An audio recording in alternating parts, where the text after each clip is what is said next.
Channapatna by election ಮುಗಿದಿದೆ. ಇನ್ನೇನು ಫಲಿತಾಂಶವಷ್ಟೇ ಬಾಕಿ ಇರೋದು. ಕರಿಯಾಕುಳ್ಳ ಮಾತಿನ ಎಫೆಕ್ಟ್ ನೋಡಿ.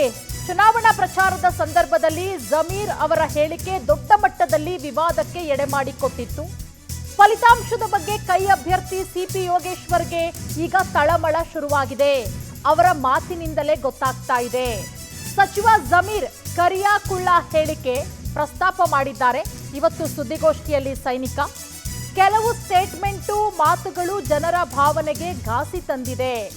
ಜಮೀರ್ ಸ್ಟೇಟ್ಮೆಂಟ್ನಿಂದ ಒಂದಷ್ಟು ಲಾಭ ಆಗಿದೆ, ಒಂದಷ್ಟು ನಷ್ಟ ಆಗಿದೆ.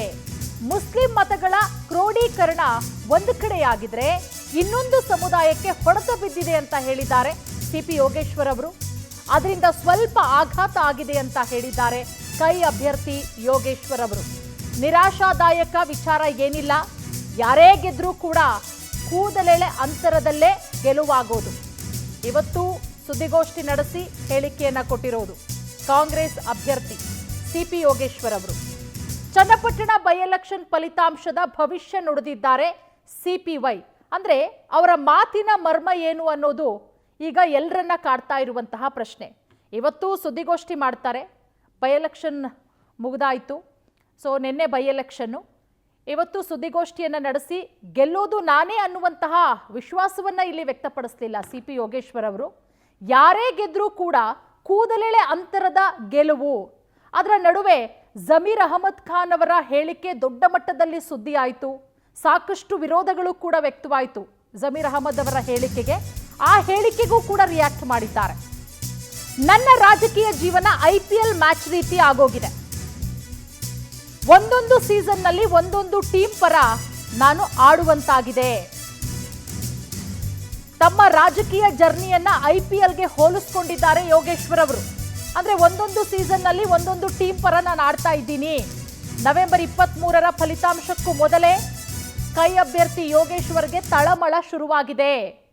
ಅಂದ್ರೆ ಎಲ್ಲೋ ಒಂದು ಕಡೆ ಯಾಕೆ ಈ ರೀತಿ ಹೇಳಿದ್ರು ಅನ್ನೋದು ಈಗ ಸಾಕಷ್ಟು ಪ್ರಶ್ನೆಗಳನ್ನ ಹುಟ್ಟು ಹಾಕಿದೆ. ಯಾಕಂದ್ರೆ ಆರಂಭದಲ್ಲಿ ಸಿಪಿ ಯೋಗೇಶ್ವರ್ ಅವರ ಪರ ದೊಡ್ಡ ಅಲೆ ಇತ್ತು ಚನ್ನಪಟ್ಟಣದಲ್ಲಿ. ಅದಾದ್ಮೇಲೆ ಎಷ್ಟರ ಮಟ್ಟಿಗೆ ಬದಲಾವಣೆಗಳಾಯ್ತು ಅನ್ನೋದು ಕೂಡ ಗೊತ್ತು. ಸೊ ಇವತ್ತು ಸುದ್ದಿಗೋಷ್ಠಿಯಲ್ಲಿ ಏನೆಲ್ಲ ಮಾತನಾಡಿದ್ರು ಬನ್ನಿ ನೋಡೋಣ. ಹಿನ್ನಡೆ ಅನ್ನೋದಕ್ಕಿಂತ ಹೆಚ್ಚಾಗಿ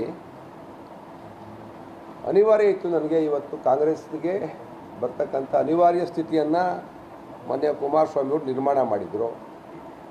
ನಾನು ಅನಿವಾರ್ಯವಾಗಿ ನಾನು ಕಟ್ಟಿದಂಥ ಪಾರ್ಟಿನ ಬಿಟ್ಟುಬಿಟ್ಟು ಇವತ್ತು ನನ್ನ ಮೂಲ ಪಕ್ಷ ಕಾಂಗ್ರೆಸ್ಗೆ ಬರಬೇಕಾಗಿ ಬಂತು.